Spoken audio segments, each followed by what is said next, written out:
কচ্ছপ হালাল এ কথা বলেছি, তবে আমি খেতে বলিনি। হালাল হলেই খেতে হবে তা নয়।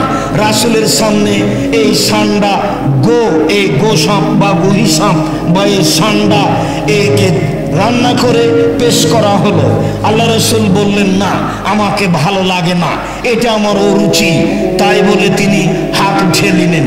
পাশে যারা ছিলেন তারা প্লেটটা টেনে নিয়ে খেতে লাগলেন আর বললেন, এটা কি হারাম? তখন আল্লাহ রাসূল বললেন, না, আমি হারাম বলি না, তবে আমার রুচিতে হয় না, আমি এটা খাবো না। অনেকেই মুরগির গোশত খেতে চায় না, মুরগি অপবিত্র কিছু চোখের সামনে খেতে থাকে, এই জন্য। এর অর্থ এই নয় যে মুরগি হারাম। যার রুচি হবে সে খাবে, যার রুচি হবে না খাবে না। কুঁচে সাপ, কুঁচে ওই যে যাকে বলা হয় বান জাতীয় মাছ, যদি আপনার রুচি হয় খাবেন, না হলে খাবেন না।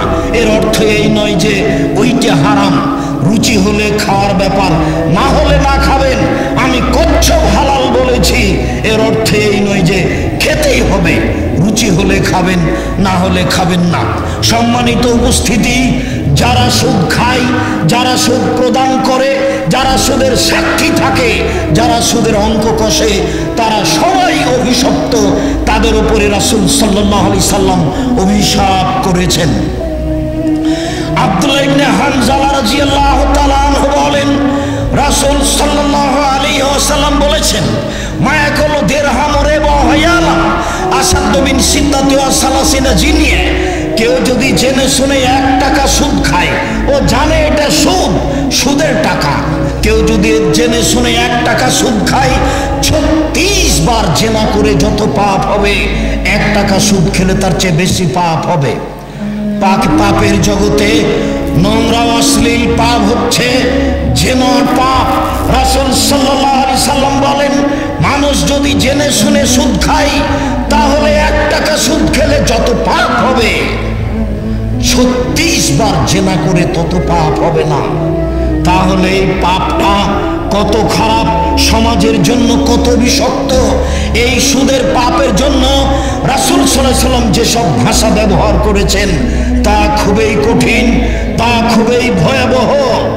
সম্মানিত দিনী ভাই বোন, আবু হুরায়রা রাদিয়াল্লাহু তাআলা আনহু বলেন, রাসূল সাল্লাল্লাহু আলাইহি ওয়াসাল্লাম বলেছেন, আর রিবা সাবুনা জুজান আইসারুহা আইন করজুলুম মাহু। সুদের পাপের 70টি ভাগ রয়েছে। ছোট ভাগ হলো মায়ের সাথে জিনা করলে যেমন পাপ হয়। সুদের পাপ ছোট থেকে বড়, বড় থেকে ছোট, যত স্তর রয়েছে তার সবচেয়ে ছোট স্তর হলো মার সাথে জিনা করলে যেমন পাপ হয়, সুদ খেলে তেমন পাপ হয়। এ কথা মুহাম্মদ সাল্লাল্লাহু আলাইহি ওয়াসাল্লাম বলেন। সম্মানিত উপস্থিতি, আবু হুরায়রা রাদিয়াল্লাহু তাআলা আনহু বলেন, রাসূল সাল্লাল্লাহু আলাইহি ওয়াসাল্লাম বলেছেন, মান শাফা লিরাজুলিন বিশাফাতিন। কেউ যদি কোনো মানুষের জন্য সুপারিশ করে, কোনো চাকরির জন্য, কোনো বিপদের জন্য, কোনো বিপদ থেকে উদ্ধার করার জন্য কেউ যদি কারো ব্যাপারে সুপারিশ করে, ফাআহদালাহু হাদিয়াতান, সুপারিশ করার পরে চাকরি পেয়ে গেছে, সুপারিশ করার পরে ও বিপদ থেকে বেঁচে গেছে, এই লোক, যে লোক বেঁচে গেছে সেই লোক যদি তাকে হাদিয়ে দিয়ে পাঠায়, ফাকাবেলাহা, সে যদি সে হাদিয়ে কবুল করে, তাহলে ফাআতা রিবান আযীমান মিন আবওয়াবির রিবা, তাহলে সে সবচেয়ে বড় সুদ খেলো। কোনো উপকার করে, সুপারিশ করে সেখানে হাদিয়া গ্রহণ করা জায়েজ নয়, সেটাও হচ্ছে সুদ, সেটাও হারাম।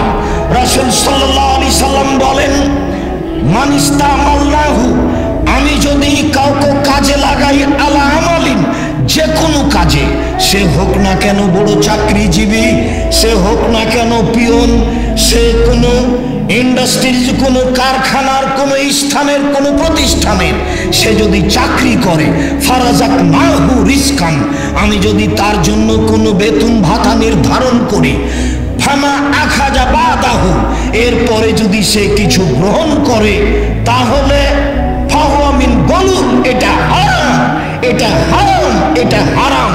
এই জন্য যারা বড় বড় পদে চাকরি করে তারা ঘুষ নিলে অনেক টাকা নিতে পারে, তারা ঘুষ খেলে অনেক টাকা গ্রহণ করতে পারে, তাড়াতাড়ি ধনী হয়ে যেতে পারে। একজন লোক আমাদের এলাকার গল্প করছে যে আমি চট্টগ্রাম কাস্টম অফিসে ম্যানেজার হিসাবে দায়িত্ব পালন করি। কুরবানির ছুটি হয়ে গেছে, আমি অফিস বন্ধ করে চলে যাব। এইরকম সময় একটা স্টিমার এসে লাগলো। স্টিমারের সেই পরিচালকের পক্ষ থেকে একটা লোক আমাকে বলল, আমার এই খাতাটা সিগনেচার করে দেন, যদি না করেন 15 দিন এখানে আটকা থাকবে, প্রায় 15 লক্ষ টাকা জরিমানা হতে পারে। আপনাকে আমি 3 লাখ টাকা দিচ্ছি, আপনি আমার এই সিগনেচারটা করে দেন। ও যদি ওই টাকা দিয়ে কুরবানি দেয়, 2 লক্ষ টাকার কুরবানি দিতে কোনো সমস্যা হবে? রাসূল সাল্লাল্লাহু আলাইহি সাল্লাম বলেন, আমি যদি কাউকে কোনো কাজে লাগাই আর আমি যদি তার জন্য ভাতা নির্ধারণ করি, এরপরে যদি সে কোনো পয়সা গ্রহণ করে তাহলে সেই পয়সা হবে তার জন্য হারাম, তাহলে সেই পয়সা হবে তার জন্য আত্মসাতের পয়সা। খাওলা রাদিয়াল্লাহু তাআলা আনহা বলেন, রাসূল সাল্লাল্লাহু আলাইহি ওয়াসাল্লাম বলেছেন, আজকে বহু মানুষ হারাম পয়সা উপার্জন করছে, যে পয়সার বিনিময় হচ্ছে জাহান্নাম, যে পয়সার ফলাফল হচ্ছে জাহান্নাম।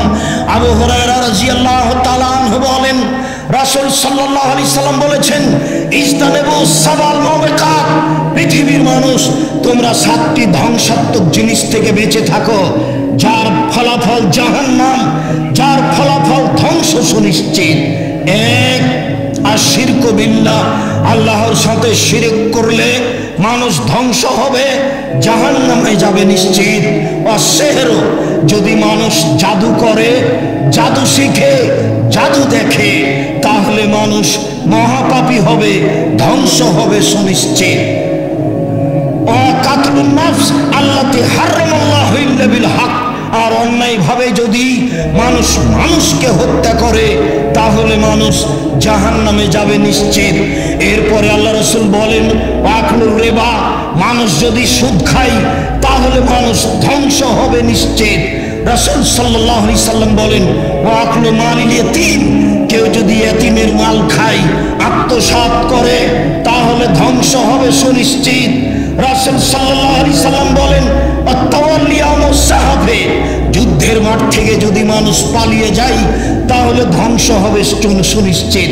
অকাজফুল মুহসানাতিল মুমিনাতিল গাফিলাত, সতী সাধ্বী নারীর উপরে কেউ যদি অপবাদ লাগায় তাহলে সে ধ্বংস হবে সুনিশ্চিত।